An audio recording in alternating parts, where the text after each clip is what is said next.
Smokey, this is not Nam. This is bowling. There are rules. Today, Junior! America! Steak. For breakfast! So stand by. All right, everybody, welcome back to the Steak for Breakfast podcast. If you're a first-time listener, welcome to the show. If you're a long-time listener, welcome back to America's fastest-growing and quickly becoming favorite political podcast on a busy News Tuesday. I'm Roan. I'll continue to be your host throughout this show. Guys, remember, subscribe to the podcast. It's free across every downloadable podcasting platform. We prefer Apple or Spotify, but we're on all of them. And check us out on social media as well. Lots of can't-miss content there. We're most active on X. If you're hearing this episode for the first time today, which is Tuesday or moving forward, don't worry, we'll see you in a bit. Just press pause. Go check out our first edition of the podcast, which was episode 580.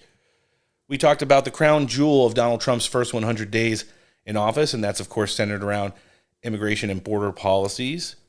We also talked about the Philadelphia Eagles were in town for a little celebratory event with President Trump at the White House yesterday. We caught up with Republican Senator from Kansas, Dr. Roger Marshall, and North Carolina Congressman Mark Harris. We're going to be talking about at the milestone of the first 100 days on whether or not the Democrats are changing their messaging, pushing for new leadership, moving back towards the middle, etc. Spoiler alert, they most certainly are not. Oh. And we're also going to get you some of the biggest headlines, including a little bit of a preview of President Trump's big rally today, which is going down in Michigan, as also a celebratory event to mark the first 100 days of his second term in office. We're going to have Oklahoma Congressman Josh Brecheen join us at the end of this segment, and we'll be catching up with Mike Haridopolos, the Cape Canaveral District's Florida representative in the U.S. House as well. So let's dive right into this. What are the Democrats doing to stop Donald Trump's agenda? Well, not much legislatively, almost nothing at the congressional or senatorial levels. They don't have another election until the midterms in November of 2026, and of course the presidential one, which will come in 2028. So the Democrats have used a new tool, one that we are all familiar with, but in regards to slowing down an administration's objectives from being met, in addition to stymieing the America First mandate, which willed the speaker gavel back into our control, a flippage of the Senate, and Donald Trump back in the White House. The Democrats are now using radical activist judges across the country to injunct or temporary restraining order, presidential executive orders, or moves that the president and his team are making to make America great again. And when we check in on some of the already tabbed Democrat leadership, this was Hakeem Jeffries yesterday up on Capitol Hill. But Donald Trump made a core promise to the American people. He was going to lower costs on day one. Costs aren't going down, they're going up. Inflation is on the way up. Donald Trump is crashing the economy. And Republicans in the Congress, these rubber stamp Republicans, are actively letting it happen. And that's why the American people have said, inside of 100 days, enough. This is a disaster. It's an unmitigated disaster. This guy has the lowest approval rating of any president in modern American history inside of 100 days. That's extraordinary. This is the same group that bragged to all of you and the American people that they had some extraordinary mandate. We said from the very beginning there was no mandate. Shut up, bitch! Man. Yeah, that's where they're at right now. And I'm not going to be the first one to tell you the Democrats really have nothing to counter the America First movement. It's just really sad to see Hakeem Jeffries, AOC, Jasmine Crockett, Ilhan Omar continue to remain at the front of the Democrat movement while, some of the typical older speaker boxes, Nancy Pelosi, obviously Chuck Schumer in the upper chamber, always put in their 2 cents as well. It's just not catching with the American people. And let me tell you, if they think they're just going to try and wait out Trump and then push a Kamala Harris or a Pete Buttigieg or anybody that was directly connected to the last administration into the 2028 presidential election cycle, they are going to lose in a worse manner to J.D. Vance than President Trump beat Kamala Harris. I can guarantee you that. Because Well, first of all, he's pathologically lying as usual and just reading Democrat donor talking points. Prices aren't coming down. Yes, they are. The price of eggs are down. The price of gas is down. The economy is doing a lot better. Inflation is down, which is the overall encompassing of all the prices lowering. At the same time, the economy, which had a rough couple days after Liberation Day and when Donald Trump threw blanket tariffs on everyone that's been taking advantage of the United States trade-wise for the past couple decades, has now leveled out and is cruising. I mean, just the NASDAQ alone is cruising back towards 41,000. And yeah, the Democrats are in disarray. They are on a downfall. I do feel like, and I've said it multiple times, they will regroup, they will circle the wagons, and they will figure it out between now and the midterms. But as for right now, they're just seeing if what they missed so hard on in 2024 in some way, shape, or form could catch in 2025. I just don't think it is. That's my opinion, and I'm going to be sticking to it. So we'll continue to, unfortunately, break this down for you guys. Another huge lie, outside of fraud, waste, and abuse, not being allowed to use it for hot Cheetos and Arizona iced teas, and being beneficial to illegals. There is going to be no changes made for Americans that need Medicaid to be on Medicaid. You know, it's just one of those things that this has been debunked. There have been commercials that have been pushed by the Democrats in battleground states that Republicans have sued and successfully had taken down because they're just not telling the truth. Well, in instances like this, and being absolutely as vague as possible, people like Hakeem Jeffries can go and inaccurately opine on it. Check this out. Healthcare is under assault by Donald Trump, Elon Musk, the administration, and rubber stamp Republicans in the House and in the Senate. These people, these extremists, they want to take healthcare away from the American people. And they know that their constituents aren't here for it, which is why Republicans have been on the run during the last 2 weeks during the district work period. Democrats are leaning in to town hall meetings all across America. Republicans are running away from them. But now there's a moment of accountability. And in terms of this FMAP proposal, it's all part of the same scheme. They want to end Medicaid as we know it. They're going to hurt children, hurt families, hurt seniors, hurt people with disabilities, close hospitals, shut down nursing homes, and people will die. This is a matter of life and death at this moment, which is why it's all hands on deck. And we're going to continue to show up, stand up, and speak up in a variety of ways, inside the Capitol, outside the Capitol, on the Capitol steps, in Democratic districts, in Republican districts, and throughout America. You're a nasty person. Asshole. I mean, come on. None of that is going to happen. Fraud, waste, and abuse will be eliminated. People who are dead or have not been born yet will not receive Medicaid. Illegal aliens will not receive Medicaid. They'll receive no benefits on behalf of the American people and via this administration moving forward. And then when you're talking about the things that are going to get taken away from people who belong or are entitled to Medicaid, you cannot or should not be able to buy nothing but junk food with it. You can't go and use your SNAP cards or your EBT cards to buy hot Cheetos and Takis and Arizona iced teas and sugary sodas and all this other bullshit, cigarettes, and eat at Wingstop and all this other crap. You have to use it for good, wholesome food to provide meals for your family. It's as simple as that. And when they're not making up stuff about what President Trump and his administration and congressional Republicans aren't doing, they're filling up the news cycle with just blabbering about literally nothing. Bernie Sanders, who was best known for attacking millionaires and billionaires until he became a millionaire. Now he only goes after billionaires, but doesn't say that because it would seem weird to leave out millionaires. He just calls them oligarchs. Now, sat down with fake news Kristen Welker this weekend on NBC's Meet the Fake Press to, well, you guessed it, if they're not beating up Donald Trump, of course, for some way, shape, or form, even though he's getting ready to step back in a lot of contexts in regards to Doge and go back to working on the things in his private businesses that he needs to be working on, going after Elon Musk. Let's hear it. Let me ask you about something that your colleague, Senator Alyssa Slotkin, said. She said Democrats should stop using the term oligarchy because it's a phrase that doesn't resonate with all Americans. Are you missing a chance to speak to a wider audience, Senator? Well, geez, we had 36,000 people out in Los Angeles, 34,000 people in Colorado. We had 30,000 people in Folsom, California, which is kind of a rural area.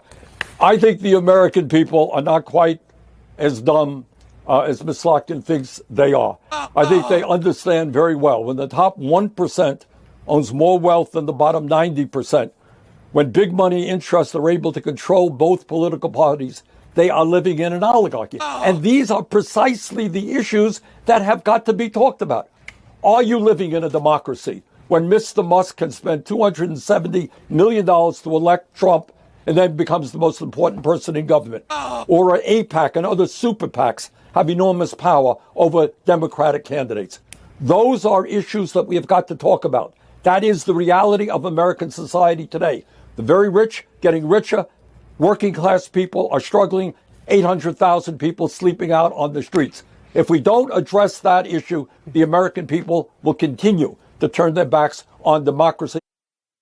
The funniest part about that is when, well, there's two things to take away from that. Listen in the beginning of the infighting, Democrat Senator Slotkin and then Bernie Sanders, the independent, not being on the same page, eye to eye, and even combative narratives in regards to talking about oligarchs, which it's just not a thing, here in the United States. They don't have the influence and power like they do in other places around the world, and it's a term that's been, so loosely used and formalized, it doesn't even carry weight, I think, with the typical American voter these days, to be honest with you. And then when he's talking about the 800,000 people who supposedly are sleeping on the streets across the country right now, well, why are they sleeping on the streets when under Joe Biden, Democrats, Bernie Sanders, let in anywhere between 15 and 20 million people who are staying in places like five-star hotels in sanctuary cities throughout the country? It's a good question to ask, and goes without saying how much divide there is right now within the Democrat Party. He would continue down this path and, in my opinion, make no real points about the needle that Elon Musk has moved in the direction with Doge to make fraud, waste, and abuse a critical component, success-wise, of Donald Trump's first 100 days. I just want to read off some numbers real quick before I play the second clip from Crazy Bernie. Check this out. Here are some of President Trump's accomplishments. Executive orders, 142. Taken questions, 106. American hostages released, don't forget about them, 26. Foreign private investments coming into the United States, over $5 trillion. Doge savings, there's the big one.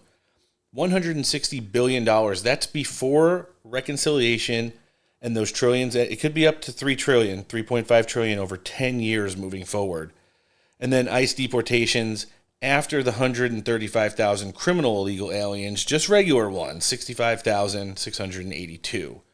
So let's jump right back into it right now and hear Crazy Bernie continue to whine about Elon Musk, even though he has no real power and doesn't wield anything that can do anything without congressional approval or appropriation within our government.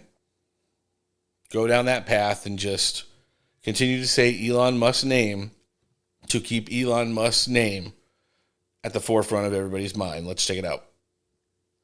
We are living, Kristen, in the richest country in the history of the world. And yet you got one person, Mr. Musk, who owns more wealth than the bottom 53% of American households. Who cares? That is insane. That is oligarchy on steroids. Meanwhile, we have 60% of our workers living paycheck to paycheck. We have the highest rate of childhood poverty of almost any major nation on earth. And we have over 20% of seniors in America living on $15,000 a year or less. What the American people are saying is that they want, and what our tour was about, is to say that they want an economy that works for all of us, not just for Mr. Musk and other billionaires. Now, my concern right now is you have Democrats appropriately, and I'm working with them, talking about Trump's movement toward authoritarianism.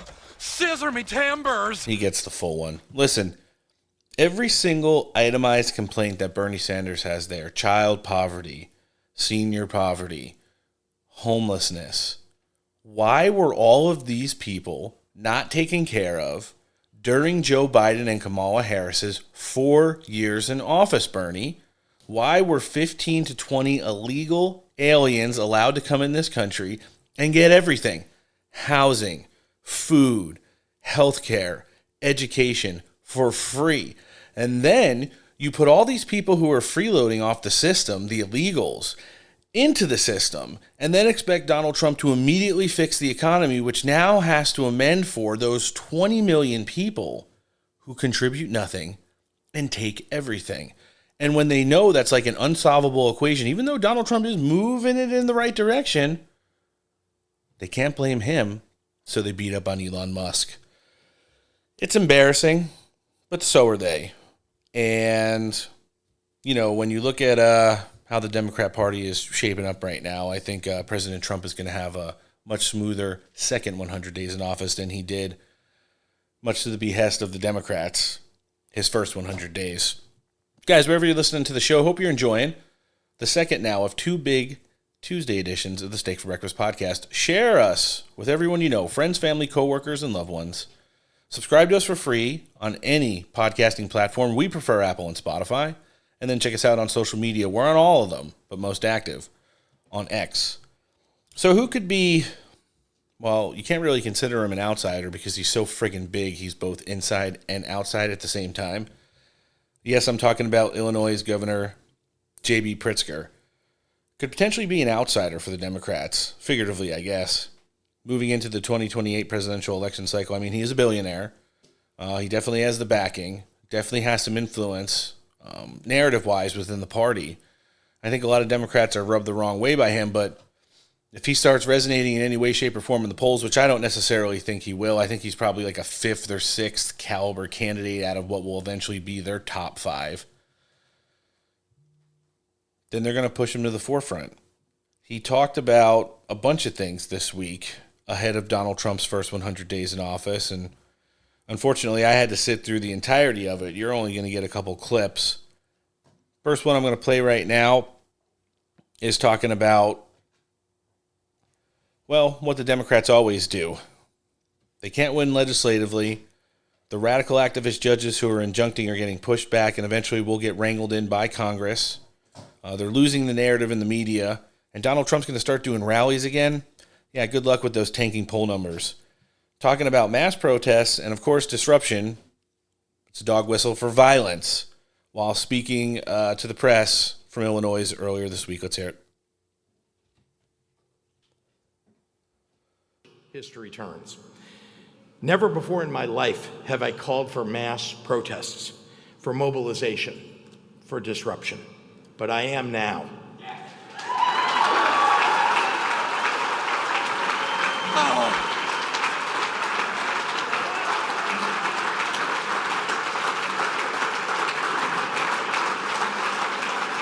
These Republicans cannot know a moment of peace. They have to understand that we will fight their cruelty with every megaphone and microphone that we have. We must castigate them on the soapbox and then punish them at the ballot box. Good luck with that one.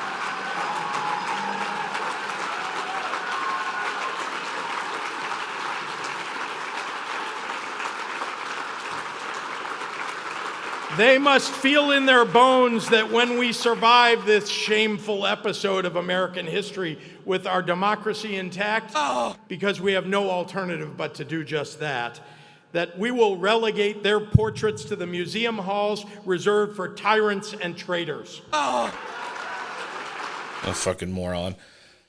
You know, you can't find a state leader, he is the governor of Illinois, larger, both figuratively and literally, than J.B. Pritzker, who backs the trans movement, the woke movement, the LGBT movement, the illegal aliens running free in this country movement. You name it, men and women's sports. he's behind it. Everything. He is the worst parts of progressivism, with what seems like coming from a normal person, the Democrats have to offer. I mean, all the other ones, they're all. Bernie Sanders is going to be like close to 90 years old by 2028. AOC's an idiot. Jasmine Crockett's an idiot. Ilhan Omar's an idiot. I mean, Pete Buttigieg just looks like just a freaking mutant. You know, they don't really have someone who brings. And I mean, J.B. Pritzker is a big fat piece of shit, but he kind of gives off like those, I don't know, pro-trans kingpin vibes from Daredevil that make him like a notorious villain within not only his own party, but against the America First movement. So you have to understand what the Democrats are trying to line up here. And in addition to mass protests and disruptions moving forward, he also did pull some of the party lines and the Democrat narratives by, you guessed it, complaining about none other than Elon Musk and Doge. Let's hear it. It's time for us to be done with optimism about their motives or their objectives. Time to stop wondering if you can trust the nuclear codes to people who don't know how to organize a group chat. It's time to stop ignoring the hypocrisy and wearing a big gold cross while announcing the defunding of children's cancer research. And time to stop thinking that we can reason or negotiate. Is he talking about the MyPillow guy? Time to stop apologizing when we were not wrong. Time to stop surrendering when we need to fight. Our small businesses don't deserve to be bankrupted by unsustainable tariffs. Our retirees don't deserve to be left destitute by a Social Security Administration decimated by Elon Musk. Our citizens don't deserve to lose health care coverage because Republicans want to hand a tax cut to billionaires. Our federal workers don't deserve to have, well, a 19-year-old Doge bro called Big Balls destroy their careers. And again, this goes on for like another minute and 20. I will not subject you to that. But I think we can all pretty much agree how, at least I feel about J.B. Pritzker. He should fucking die. We can only be so lucky, right? Thanks, Phil Leotardo. But I mean, moving forward, you kind of get where I'm at. Stale messaging. Every single thing they complain about Donald Trump not fixing fast enough could have been fixed under Joe Biden before he let in 20 million illegal aliens and gave them everything that Democrats are now demanding Donald Trump gives Americans, while at the same time wanting him to ignore the 20 million illegal aliens that have been left into this country. So, wild times, but I mean, that's kind of what we're used to. Something else we've become quite accustomed to over the years is New York Senator and Senate Minority Leader Chuck Schumer. He announced this week while doing a podcast, believe it or not, I believe it because nobody wants him on TV anymore, that he isn't going anywhere. There have been a lot of calls for him to maybe step down or want to announce his retirement. At the same time, there have been many who have said within the party there's a push for AOC to primary challenge him in the New York State senatorial race. I feel like Chuck Schumer, just based off of his experience in war chest, would absolutely hammer the shit out of her and she would lose her House seat, so that's not going to happen as well.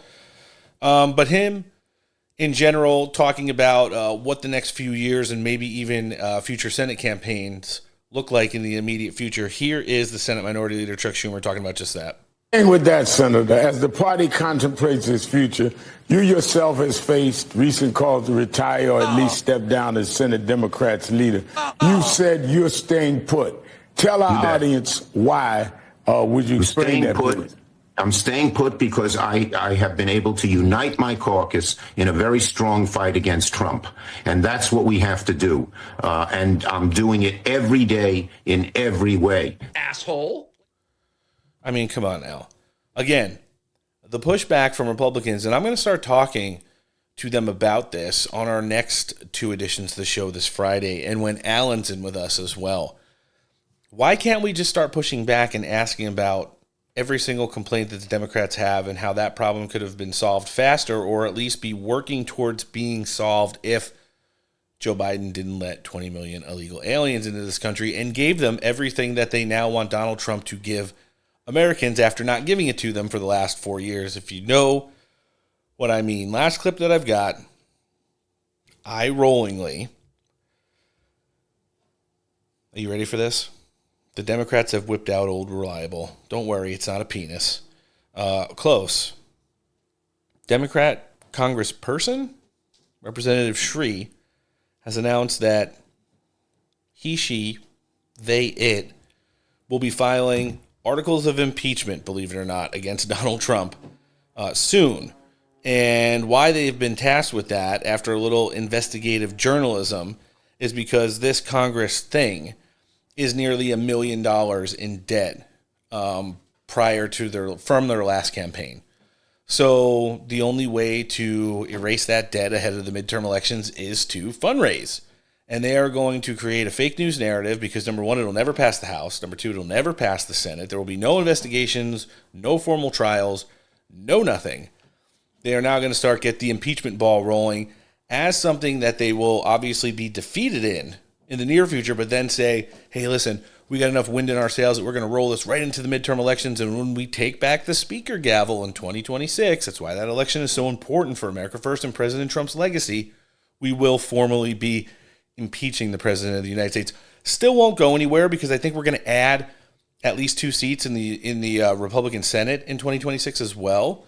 So we'll never have an impeachment trial there. We'll kind of get like the reverse Mayorkas treatment, impeached in the House, no trial in the Senate. So it's just like House Democrats impeach Donald Trump, and that's where it'll go. But at the same time, believe it or not, this is what is going on right now within the Democrat Party. No leadership, mixed messaging, infighting, woke versus the old school, the old versus the young, and now Trump impeachments. Let's hear it. This is Congressman Shri Thanedar.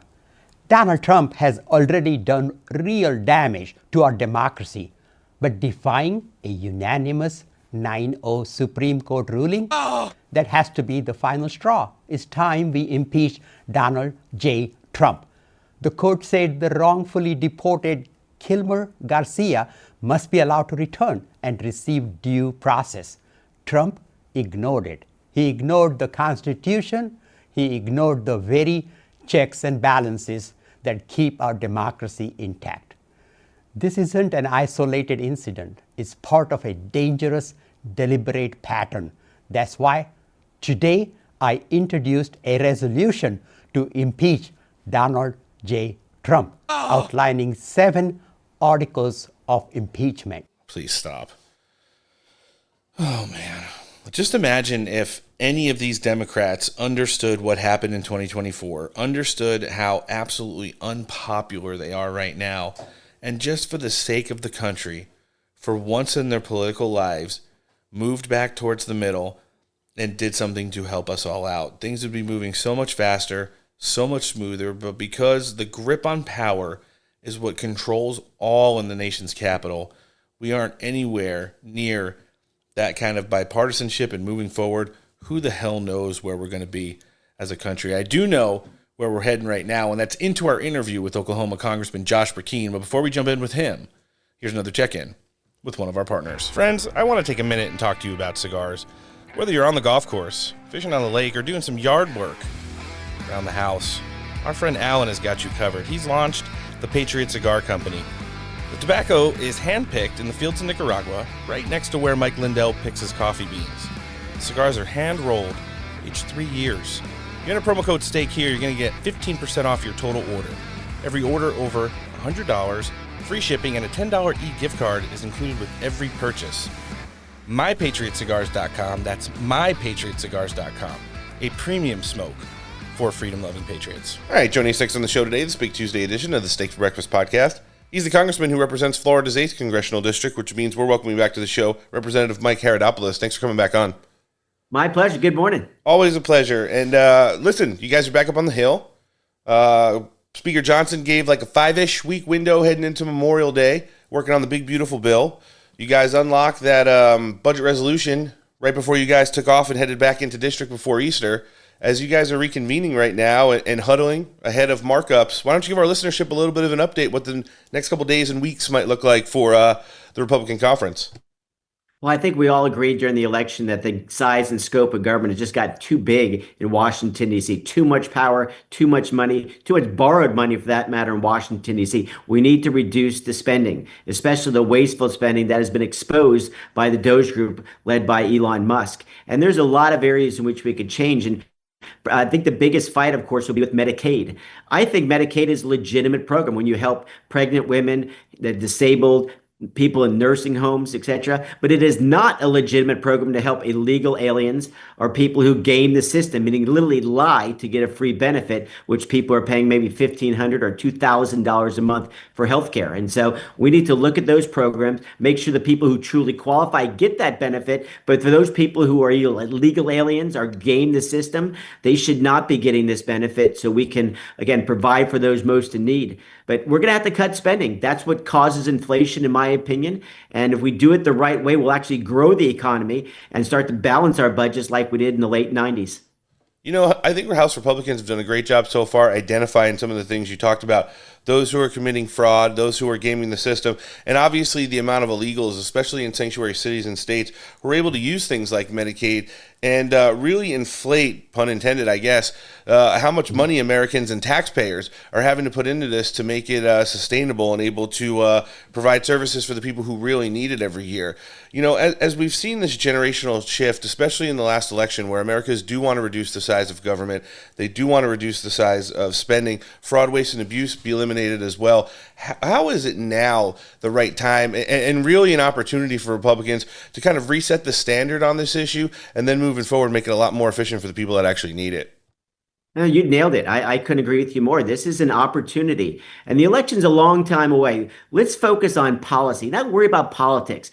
Politics takes care of itself if you have really strong, smart policies. And so that's what we did in Florida. That's what we want to bring to the United States in Washington, D.C., is that good policy makes great politics. And that means right-sizing things like Medicaid. That means creating a fair trading system around the world where you have when they tax us, we're going to tax you. It's a level playing field. That's what friends do. They treat each other in an equal manner. This is what we're attempting to do here in Washington, D.C. And when people say that we can't do it, well, that's what we get elected for. And I'm tired of the times where they talk one way during the campaign, do something radically different in office. The Democrats just candidly mess things up on the border. Candidly, they've caused prices to rise. And then candidly, the good news is that gas prices are down. Egg prices are down for that matter. Inflation in general is down. And you're saying that we are taking on this issue. And let's not forget, we actually took on the illegal immigration issue by simply enforcing the laws. And it's gone down, I think, anywhere between 99 and 97%. We need to be talking about that a lot more. We certainly do, and I do want to ask you about that. Those historic border numbers come on the fact that there were so many pundits, politicians, even the prior administration that said, yes, there is something going on down on the border, but we can't simply turn it off with like the flick of a switch or the change of a president. We obviously were able to prove that fact wrong. And when you see these numbers going down, but at the same time, you see the resistance that's happening within the interior of the United States. Just over the course of the past couple of days, you've had a few radical activist judges arrested by Pam Bondi and the DOJ. You've seen some criminal illegal aliens who have long documented history of everything from human and drug trafficking, domestic abuse, and so many other horrific crimes in between removed from the United States and then fought for by the Democrats to have the opportunity to come back here and given some kind of a constitutional due process that's more of a gray area for people who aren't doing the immigration process the right way. You know, I think this has been a great issue for House Republicans to stand on. When you look at those issues and how they're polled on the weekend, CBS shows that overwhelming majority of Americans right now still love Donald Trump's immigration policy, still want to see everyone that's not supposed to be here deported from the country just this Sunday. So kind of want to get your commentary on how that first 100 days of flicking the switch and turning border security on has looked from your office. Well, you nailed it. As it once again, look, the only constitutional crisis that the Democrats are talking about is what happened over the last 4 years. Almost 10 million people came into this country illegally. They broke the law. And not only that, but they got free cell phones. They got free rent. They got cash payments in some cases. At the same time, Americans are paying 20 and 30% more for rent, food, gasoline, etc. Right. That's the constitutional crisis. We are simply standing up for the rule of law, and we're saying if you break the law, you shouldn't be getting benefits at the expense of American taxpayers. And so we're changing the dynamic. Yes, there's going to be some mistakes made because you're talking about 10 million people. But in general, like for example, this El Salvador issue, this person was in the country illegally. They proved that he was a member of the MS-13. He beats his own wife. Right. He was clearly involved in human trafficking. And this is the person they're standing up for. What about all the Americans directly on those border towns that were impacted because their schools are being overrun, their hospitals are overrun, we're paying for their goodwill, and even the issue with measles in Texas. When you have 10 million people coming over the border, you don't know who the heck they are. They could have been the ones spreading measles and other diseases around our country, let alone the violent acts that occurred. That's the constitutional crisis. And let's remember, yes, there's going to be some unique situations that happen, but you're looking at where 10 million people came in, and we're finding out that the Democrats even played games where they sent people in let's just say, jump ball congressional districts. That's how political they've been the last 4 years. We're trying to clean up their mess, and they're trying to nitpick things that were really a major challenge. No, you make a great point there. And then, sticking in that thread, how tough has it been for Congress to watch, but at the same time be actively working on the radical activist judges who, the Democrats have kind of worked out a new way to game the system, much in the way that a lot of the people they represent often do as well. You don't have to have the speaker's gavel. You don't have to have the majority in the Senate. You don't even have to have the man who sits in the Oval Office to go and lobby for a radical judge with the stroke of a pen to stymie or injunct or temporary restraining order presidential policy, legislation, and executive orders across the country. Now, as Congress looks, as they're reconvening right now, to analyze some of the ways, whether it's defunding, whether it's restricting the overall and encompassing reach of these judges right now, are you confident that at some point during this session of Congress, you guys are going to be able to address this and assist the president and presidents moving forward with being able to carry out the mandate that they're obviously elected and sent up to the White House to do? Well, great point. I think what we're focused on, as you know, we've already passed the bill that takes on those rogue judges. Yep. A single judge should not be able to, in essence, write policy for the United States of America. And that's what they're doing. They're called judge shopping. They'll go in, they'll find that liberal judge they know will side with them and try to stymie the plans of the president. That is subverting democracy. I believe in the checks and balance system. And that's where we have the legislative, the executive, of course, the judicial branch. But the judicial branch should not act like a dictatorship that they are the all-knowing. Yes, it'll go up to eventually the United States Supreme Court. That will be another matter. But a single district judge, especially one where they're judge shopping, should not stymie a policy that the president ran on. That's why we passed that law a couple weeks ago to say, no, there's no more of these individual judges writing policy for the United States of America and allowing the failed policies of the last 4 years to stand. That's why the voters of America changed the government system today. They voted for a Republican president and a Republican Congress. We're trying to move democracy forward by making sure the policies we ran on become the law. And I'm proud to say that in the United States House of Representatives, we have passed this law. It's over in the Senate right now, and the Senate needs to affirm this, because when we allow individual judges to write policy in America, we're moving away from a Republican form of government and the federal form of government known as federalism, as opposed to what they're doing. They're gaming this, and we need to make this stop. It's the same thing they did during the president's first 4 years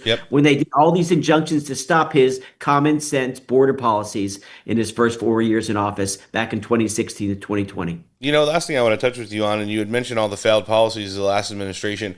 Donald Trump had sent a big shockwave through the system when you're talking about geopolitical trade.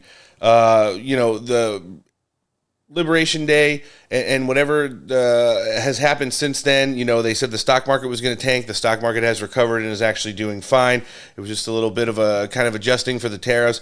You have so many of our allies who rely on us for trade, who rely on us for defense, who rely on us just to have a relationship for the United States, coming back and saying like, okay, maybe we have been taking advantage of you for the past decade or several decades. Let's rework out a deal that's going to be fair and beneficial for everyone involved. But I think the big scheme of things here was to get the level playing field and the United States and China pitted against each other, us looking for fair and free trade across the world with all of our partners and friends, while being able to identify the fact that China is the biggest manipulator of everything, whether it's currency, whether it's IP, whether it's security, whether it's how they kind of game the system on where they ship stuff and how they identify it before it arrives at its final country of destination.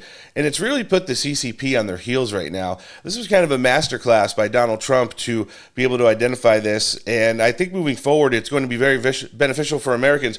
But when you see how this kind of all played out, why is it finally time to level that playing field on trade and start to take away from the things? I mean, we're looking to eliminate fraud, waste, and abuse, reckless spending, and the size of government. Why can't we reestablish a trade balance instead of such a big trade imbalance every year and start working on things like our national debt as well? Well, again, I think you're spot on because, look, it's fair, free trade. That means a level playing field for both sides. Just like McDonald's and Burger King have to live under the same regulatory and tax structure, why shouldn't we have the same type of situation when there are people competing on the world stage? Let's be clear who our adversary here. It is the communist dictatorship of China. They steal, as you put it perfectly, research and development. They allow for slave labor.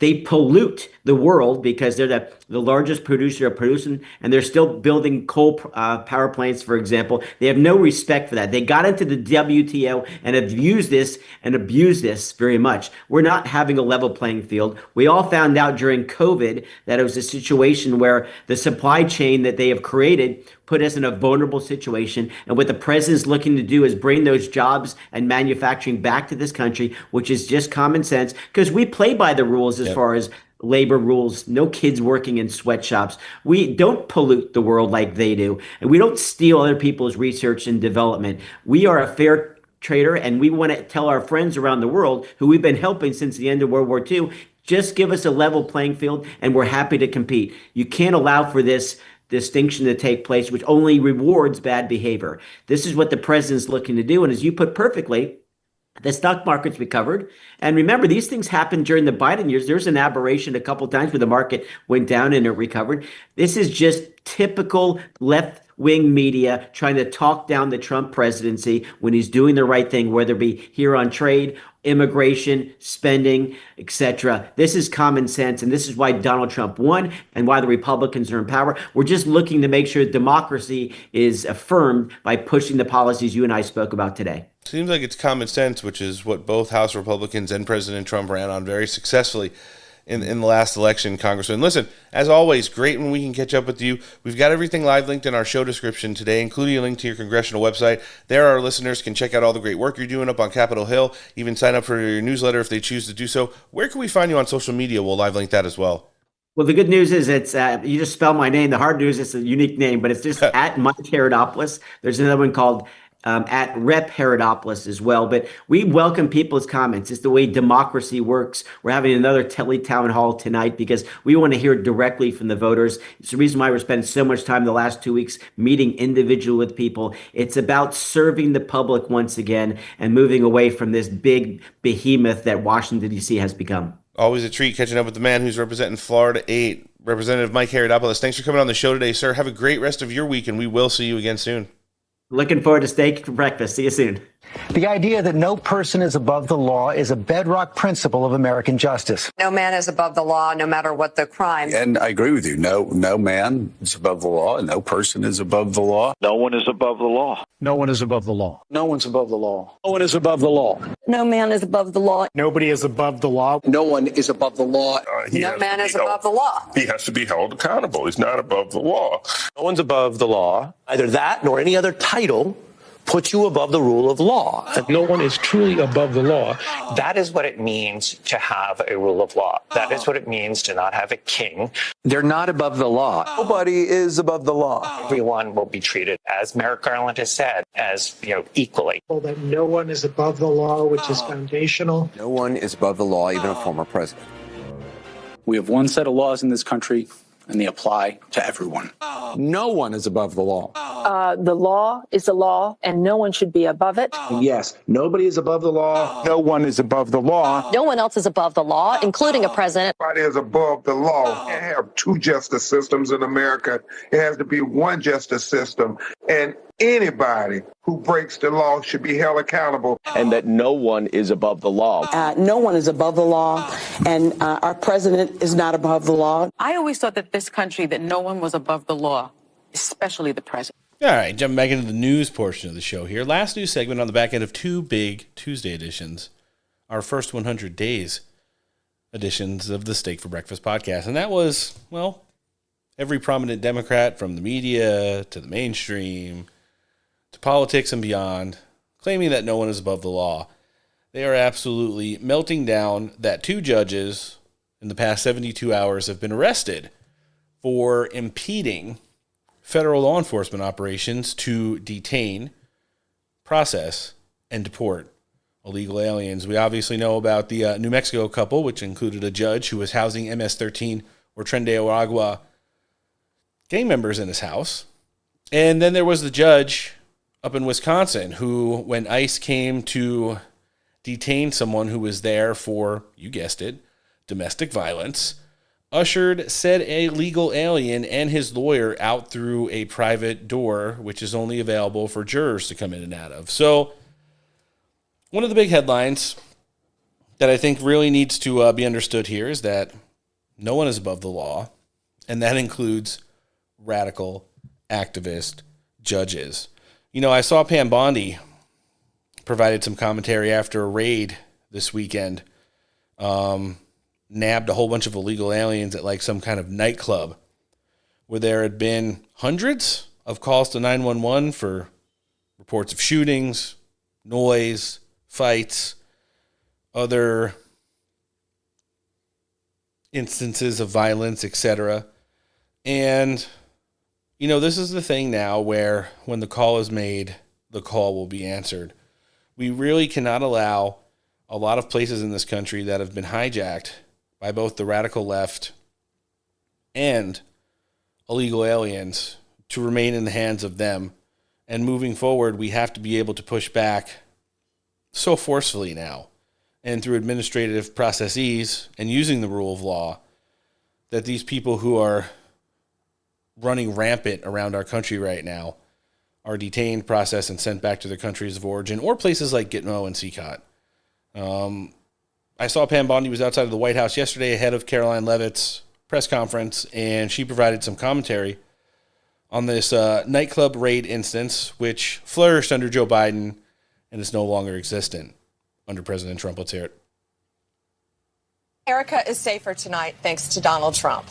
Last night, Brian, what they did, to back up, during the Biden administration, they received 170 911 calls to that club alone. That club we were just watching, 170 calls. Wouldn't you think that would have been a red flag? Nothing happened. Guns, shootings, ag batteries, nothing happened. So under Donald Trump, DEA, FBI, U.S. Marshals, ATF, ICE, everyone went in together. DEA led this investigation. Went in, got 115 illegal immigrants, aliens in our country, arrested them, 2 with warrants, 12 guns seized. So what would happen in this club is you would go in, security would give you a menu of drugs, cocaine, there's something new called pink cocaine, meth, you could go in a bathroom stall, get that, there was prostitution, all these things going on. And we just now identified a member of Sinaloa cartel was also in there. So seems like Colorado is not too nice of a place to live these days. You've got the Sinaloa cartel and Tren de Aragua working together hand in hand to take over neighborhoods, to take over communities, to take over apartment complexes and job work sites, and force Americans out of the way of life that they so constitutionally deserve. And thank God for people like Pam Bondi and Kash Patel and all the other heads of agencies who collaborated on this.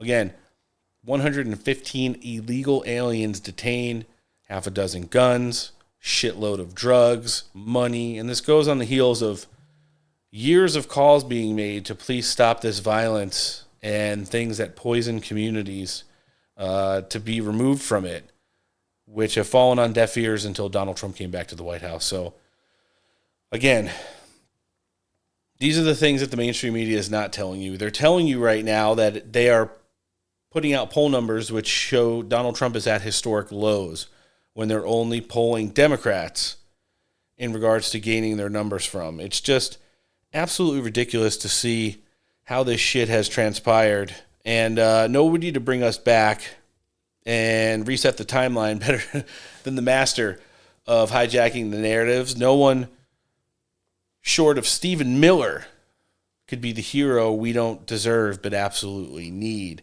He came down to the end of the driveway yesterday outside of the White House to meet the press, who was still melting down about judges getting arrested, about illegals getting deported, about mugshots being put on the front lawn of the White House. And there's another story that the left has tried to push out. Now, again, it's already pretty much dead on the vine because it's been debunked. So here's the deal.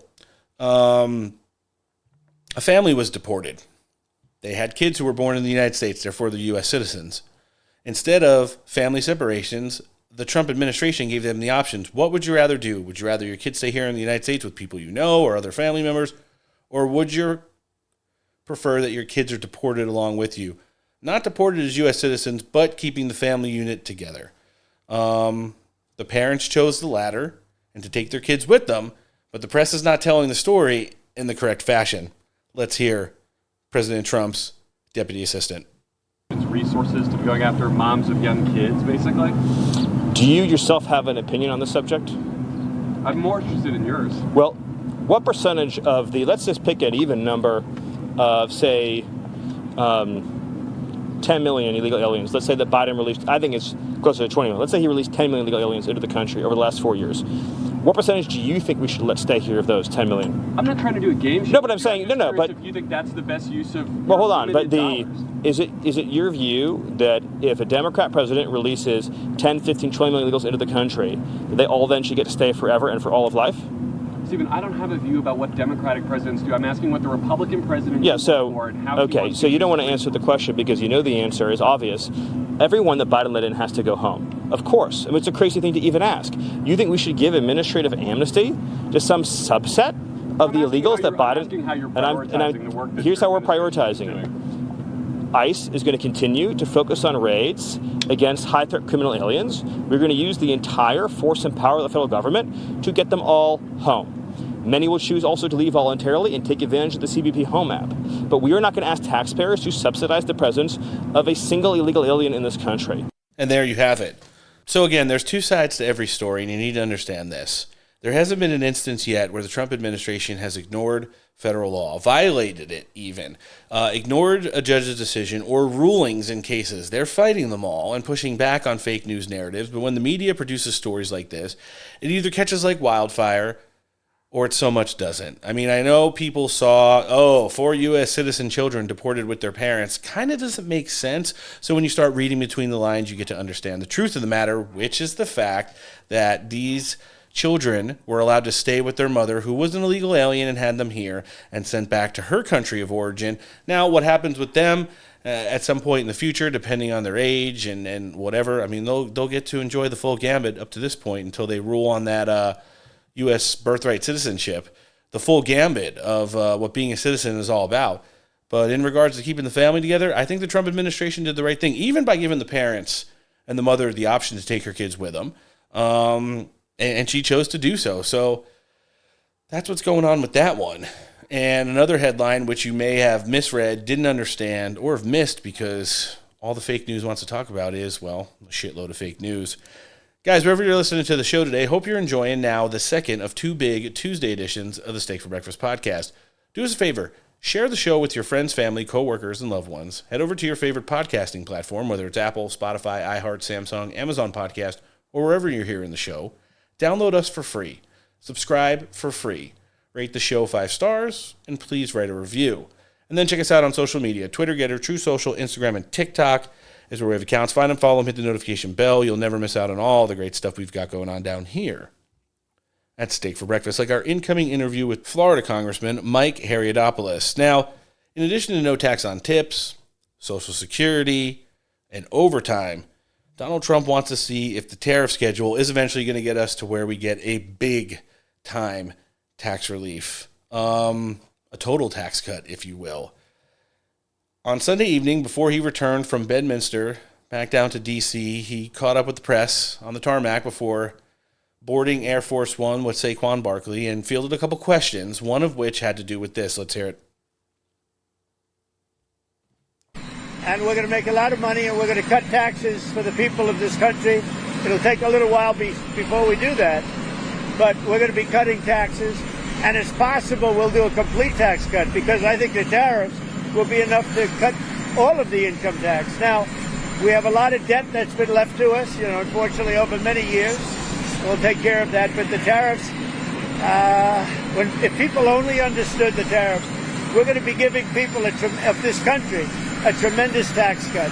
And we're going to start with people making less than $200,000 a year. Now, that would be a conflicting narrative to what the media usually promotes, saying that Donald Trump only wants to give tax cuts to the rich. We're not going to see that with the extension or permanentation of the Trump tax cuts. And we're also not going to see that with tax legislation moving forward.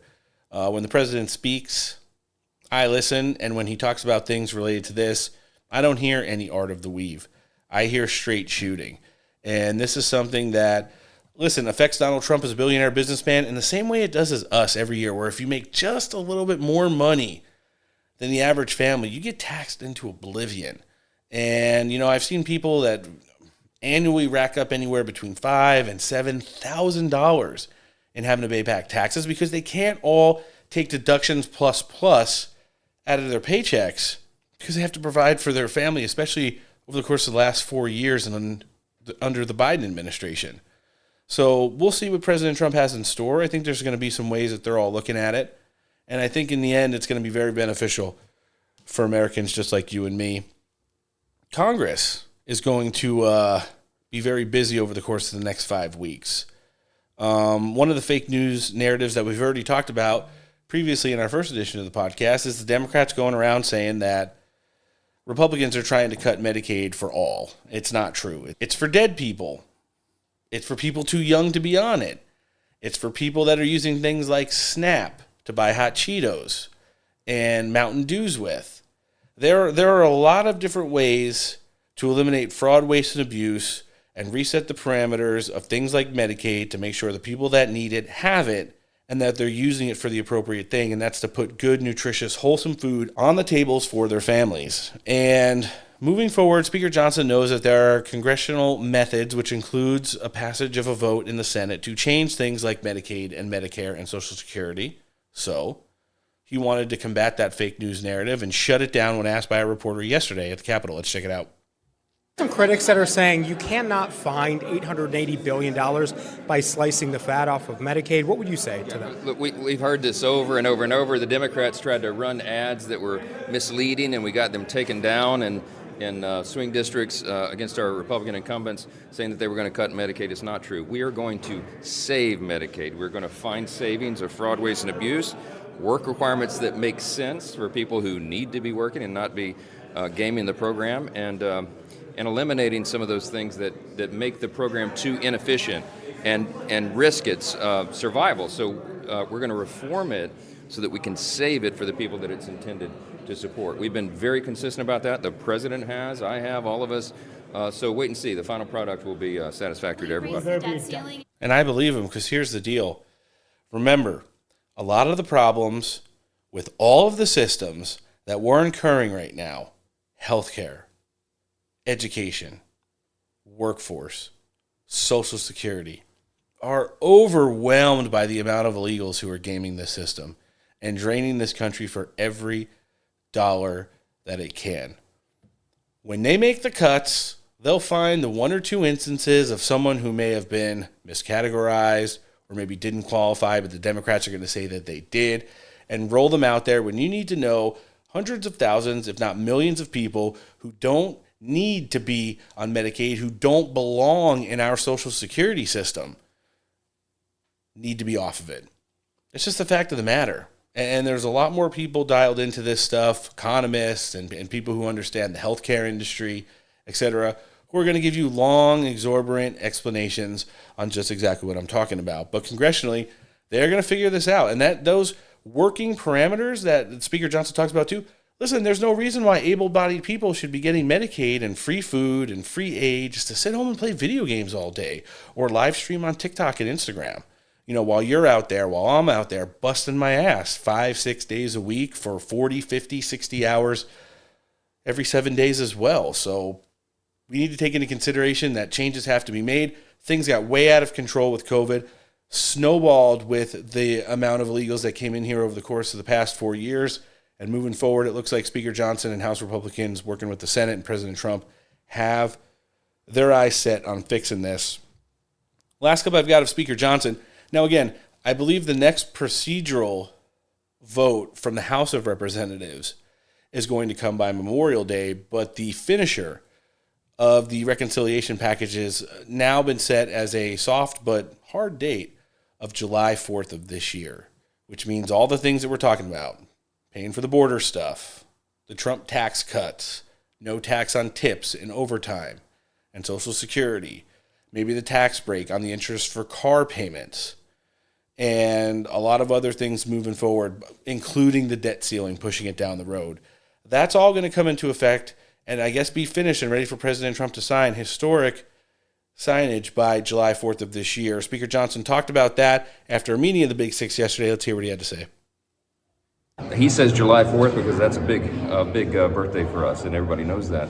But I think, and I hope and believe that we can get it done sooner than that. Do you think it'll pass the House by Memorial Day? I believe we can pass it by Memorial Day. So we'll see what happens. Procedurally, they want it out of the House by Memorial Day. Then it goes into final markups and then vote for approval in the Senate sometime between the end of May and obviously the first week in July. Last clip I've got in catching you guys up with the headlines. And remember, if you're missing the Trump rally here on Steak for Breakfast, we're leading in with it on our Friday editions of the show as we're taking a little bit of time to enjoy the first 100 days and set you guys up for that event, which is going to happen late enough today that it's going to miss our recording times. But as our last audio clip of the week, I found an interesting one.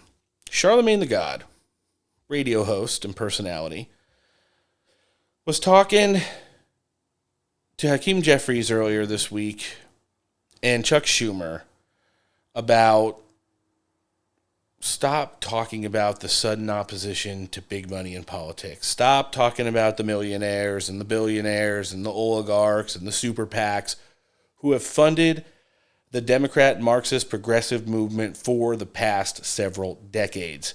Now that some big time billionaires decided to, I guess, throw out everything and jump in the America First movement at the end of this race, the Bezoses, the Musks, and everyone in between, the Cooks, they're coping, seething, and can't get over it. But the fact of the matter is that these are the people that have funded the rise of this shit movement, which has absolutely destroyed our country for so many years.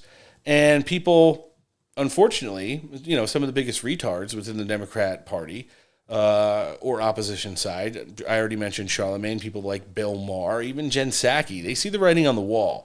They're going to gaslight as much as they can, but at the same time, they want a realist nature because for as much as they want the ratings and all of these idiots to come on the show and talk about how bad Donald Trump and his band of merry billionaires is, they know that in less than 16 months, we're going to be running up on the midterm elections, and it's all or nothing for the Democrats to stop Donald Trump.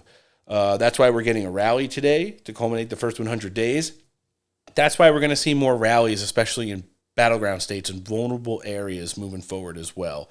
So let's check out this clip right here. It's a brief one, but it's one that kind of brings a realistic spin to where the Democrats are now and what some of the largest pundits within, I guess, the apparatus are wanting them to get away from. It gets ridiculous even when they try to say things, all these conversations about oligarchy. Now, Bernie and AOC, they can go out there and say fight the oligarchy. Yes. Hakeem Jeffries, you can't say that, okay? Cut it out. We know that you've taken so much money from corporate donors. So it's just weird to see them, push back against oligarchy now and say, look at the billionaires controlling Trump. It's like, really? Yeah. Hakeem, really? Chuck Schumer, really? Silly. They know it's silly. And they know it doesn't stick, and they know people don't care. Donald Trump knew because of his billionaire, playboy, philanthropist, whatever Iron Man said in the first Avengers movie, that he had had to be made touchable. And he did it with rallies, and he did it with events, and he did it with going out there and connecting with more than just words when meeting with the American people. The Democrats don't have that right now. You know it. I know it. For as much as Bernie and AOC go out there and they get 30,000 Democrats in the heart of blue states like California, who gives a flying fuck? They think we're all icky. They think we're disgusting. They want nothing to do with us except their vote. And quite honestly, if Donald Trump wasn't so hard on immigration and the 20 million people who came into this country over the last 4 years could automatically obtain voter status, well then guess what? They wouldn't give a shit about the members of their own party who voted for him in the last election today because they'd be worried about the illegals who are now voting for them moving forward. So we're going to leave it at that. And on the heels of two victorious editions of the Steak for Breakfast podcast this Tuesday, anticipating the rally tonight, but still excited to jump in with Florida Congressman Mike Haridopolos right now, right after we check in one last time with one of our partners. It's an unpleasant truth that 42% of Americans are obese and 79% of Americans are overweight. That's practically 1 in every 2 Americans living day to day with every minute counting down to the end of an unhealthy existence. It's time to change that and make Americans healthy again. You've probably heard about weight loss injections that can help you get back into that right mindset and help curb those cravings so you can focus on what's really important. New Hope Wellness has changed thousands of lives, and maybe it can change yours too. They are American family-owned and operated with the goal of saving lives. With convenient telehealth options, you can speak to a licensed professional from the comfort of your own home, and all products are delivered discreetly to your front door. Visit newhopewellness.com/state and start your journey to a better you. That's newhopewellness.com/state to get your free consultation and $100 off your first order. 1-800-527-2150. Make America healthy again. All right, joining us first on the show today, this big Tuesday edition of the Steak for Breakfast podcast. He's the congressman who represents Oklahoma's 2nd congressional district, which means we're welcoming back Representative Josh Brecheen. Thanks for coming on the show. Happy to be with you again. Always a pleasure, Congressman. Busy week. Happy first 100 days. And that's where I want to start off. One of the big things that President Trump is looking forward to as part of the start of his second administration is going to be the passing of the reconciliation package. When we last talked with you, we had gotten through the budgetary resolution, and now we're heading towards markups. Listen, sounds interesting, but I just want to be able to have you explain to our listenership a little bit about that process and what it might look like in the coming days and weeks moving forward. Well, there was a group of about 25 of us that 2 weeks ago were really hesitant off of just a verbal commitment because of the really strong bill that we had, or resolution rather, that we had sent over to the Senate with trillions in cuts, and they sent it back with a floor of $4 billion, less than 1% of what we sent over in enforceable cuts. There was a lot of consternation. And so Speaker Johnson worked with a lot of us. He then interceded with Senator Thune. They did a press conference, and the 25 of us that were really willing to stand up and hold this thing up for a day or two took them at their word that we will end up with something that goes after budget neutrality, that we are able to implement all the things that all of us agree on, extending the tax cuts and doing the things that we know it's going to take to secure the border, in terms of the physical barriers, deportation costs. But we also want to pay for it because we know that over a 4-year time period, the loss of purchasing power to buy the same basket of goods, the same, family of 4 went from $1 affording those goods 4 years ago, and now they're only able to get about 80%, 20% loss of purchasing power in just a 4-year time period because we continue to do things in Congress, overspend, and we don't have the revenue to pay for it, and so we continue to eat our debt through inflation. We monetize it. I do have to admit, though, for as far apart as the House and Senate were on these spendings and the savings, especially billions and compared to trillions over 10 years, I don't think a lot of Americans understand enough how big of a win this was for House Republicans, especially the leadership within the Freedom Caucus, to really push Speaker Johnson to remain on Speaker Thune and say, hey, listen, we could totally pass the billions in saving cuts with all the other good stuff that's going to be in reconciliation, and we could frame it as a win-ish.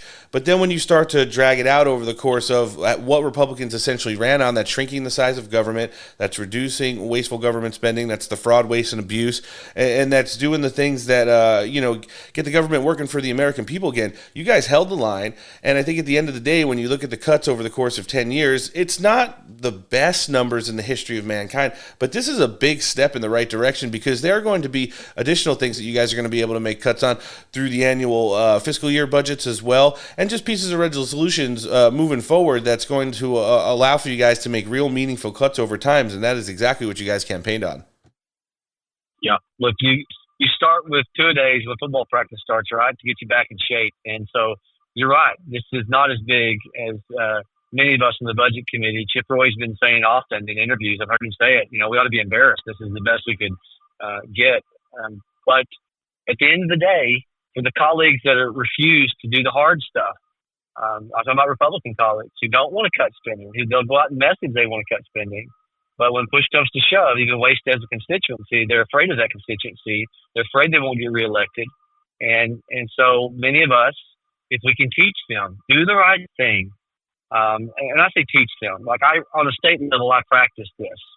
I would vote for cuts, and I'd go back home and I'd explain it, and I would say, I'm looking out for the whole, for the many of you. Yes. Not just the few. And most people in politics, it's easy to govern just for the few that you think, oh, that's going to be, my special interest crowd. The whole. For the most good, the most effective legislator who's doing the most good is the one who's going to stabilize this devaluation of our currency. Not the one who's bringing home the pittance of more government programming. It's the one who says we got a train wreck ahead if we don't stop the $2 trillion deficit, and we're headed towards an economic collapse. That's going to be, history will judge as the most effective lawmakers. And so to teach our colleagues, look, we'll walk. You can vote for cuts. Go back home and explain it to people. They'll respect you for being an adult in the room when everybody else just wants to eat donuts, and you're saying, no, we got to have some broccoli too. Right. We got to do the responsible thing, because tomorrow comes with consequences. And if they can do this first small step, then, maybe next year's reconciliation package, we can start doing something to actually claw into not just deficit neutrality on this, but also closing that chasm, that $2 trillion deficit that we run annually. That's the big one right there, and we do love our broccoli here in America First. Just want to point that out to our listenership. It's such a delicious compliment to steak for breakfast, to be honest with you.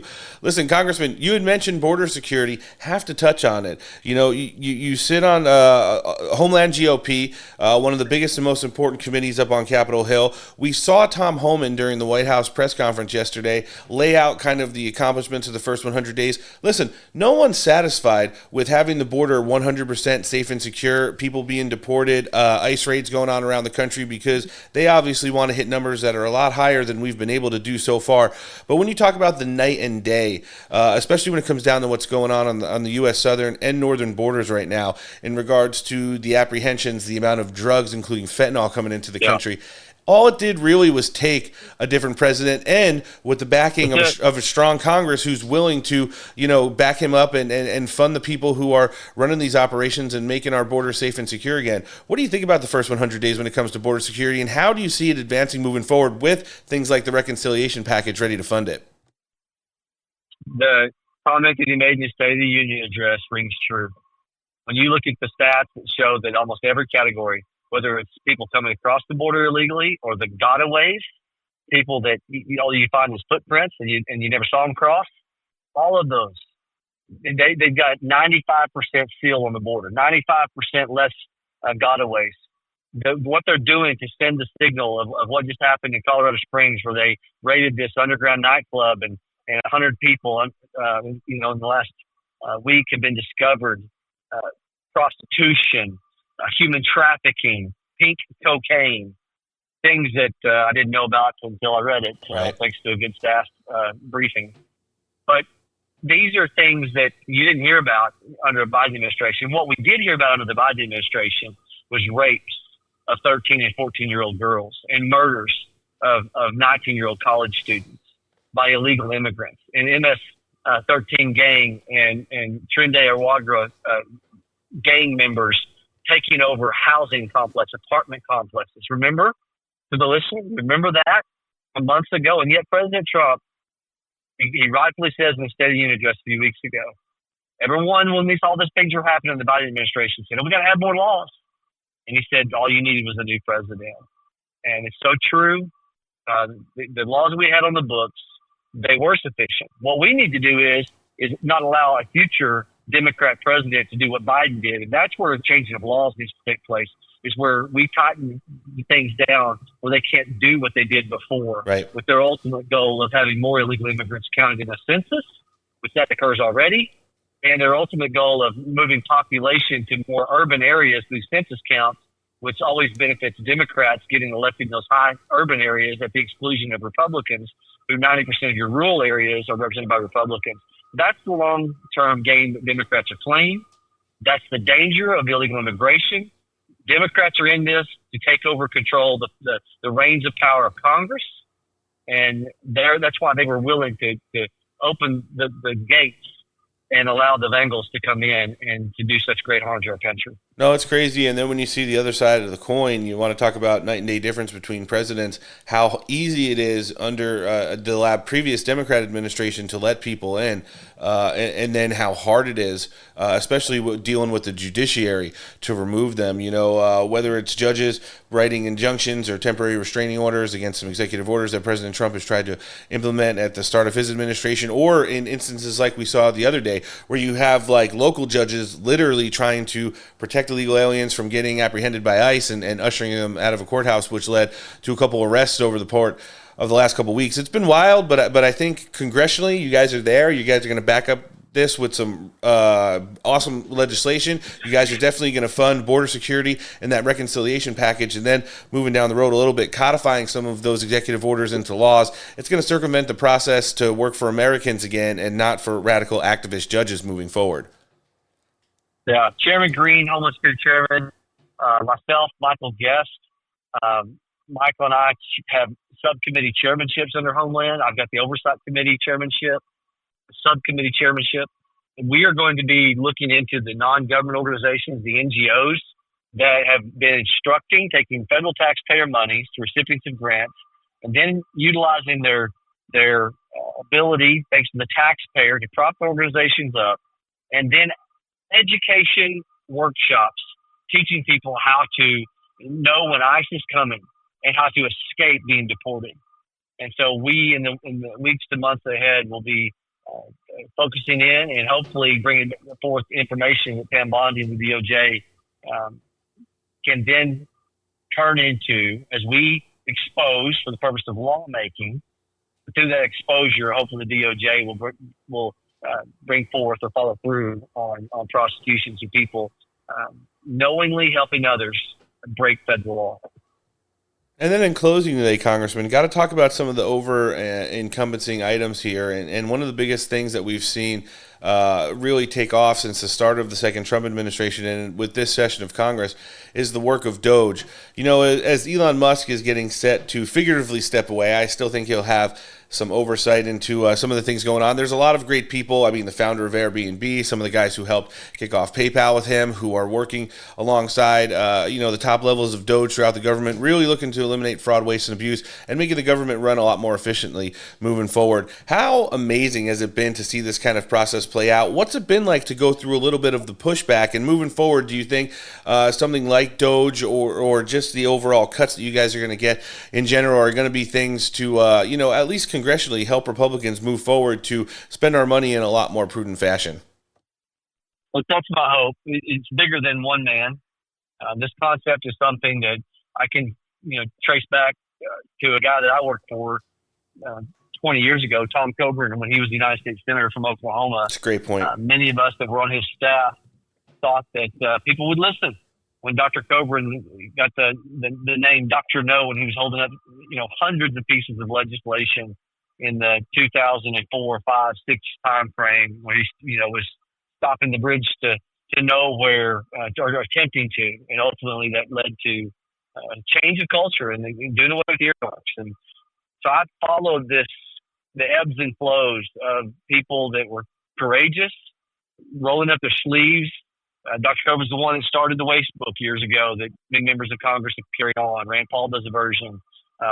Oklahoma's James Lankford does a version. And so my hope is if Tom Coburn was alive today and he saw the opportunity in front of us where the leader of X is such a massive social media presence and a grassroots potential to fan the flames of this brush fire of saying we need a government that's efficient and lean, and that the American people, when they went to town halls, were willing to be raucous on that front, not protecting government programs, right? That's what it's going to take long term to see this thing into fruition. As long as there's people who care more about their parochial interests, their own personal benefit, then we will hit an economic crisis. But I'm more hopeful of better things. I'm hopeful that Americans, to my point earlier in this program, that they see the most valuable lawmakers, the most effectual lawmakers are those who are stabilizing their currency. And if the brush fire works in that direction, and the grassroots effort takes what Doge has started and sees it through fruition. That's it right there. You know, it's hard for Republicans to sometimes talk the long game. Congressman, you've always been one of the trailblazers who have come on the show and talked about it. You sounded the alarm, you've blown the whistle, and now, like you said, you're getting ready to educate and moving forward, really continue to do things that are going to be beneficial long-term for not just the Republican conference, but for Americans all over the country. Great catching up with you today on this 100-day edition of Steak for Breakfast, Congressman. We've got everything live linked in the show description, as always, including a link to your congressional website. We can check out all the great work you're doing up on Capitol Hill, see the committee work you're involved in, sign up for your newsletter. Where can we find you on social media? We'll live link that as well. Yeah, on X, it's Rep. Brecheen, Brecheen. Facebook, Congressman Josh Brecheen, again, Brecheen. This is a man that's representing Oklahoma, too, up on Capitol Hill. He's up there fighting for all the American people as well. Representative Josh Brecheen, thanks for joining us on the show today. Have a great rest of your week, sir, and we will see you again soon. Thanks, man. Blessings. What a great way to end the first 100 days of President Trump's second term in office. If you enjoyed this episode of the podcast and want to hear the now over 580 other editions of the show, well, you best be subscribed to us across every downloadable podcasting platform. Find us on Apple, Spotify, iHeart, Samsung, Amazon Podcast, or wherever you're hearing the show. And then check us out on social media. We're on all of them as well. Twitter, Getter, True Social, Instagram, and TikTok is where you'll find us. Follow the accounts, hit the notification bell. You'll never miss out on all the great stuff we've got going on down here at Steak for Breakfast. We want to thank all of our guests for coming in and sharing with us today. Republican Senator from Kansas, Dr. Roger Marshall. North Carolina Congressman Mark Harris as well. Oklahoma Congressman Josh Brecheen, and Florida Congressman Mike Haridopolos. You guys all helped make Steak great again. Guys, it's going to be a busy week. We know at least we're getting one Trump rally. Who knows what Wednesday through Friday will bring. But don't worry, we're here for it. And we've got comprehensive coverage coming back with 2 brand new editions of the show that day, where we've got a guest list materializing. 1 of our great friends and 2 brand new congressmen as well. Rep. Tiffany will be here. So will Congressman Langworthy for the first time, and also joining us in this initial interview, Congressman Brad Knott as well. So on behalf of the pod team, I'm Roan. Thanks for listening. Have a great rest of your week, America First, and take care.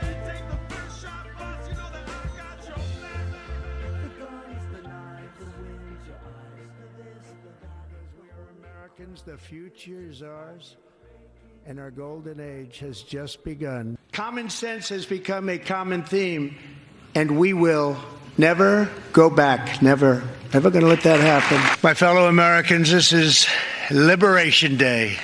Waiting for a long time. Apple is coming in for $500 billion alone. We have other companies coming in with massive numbers. Inflation is way down.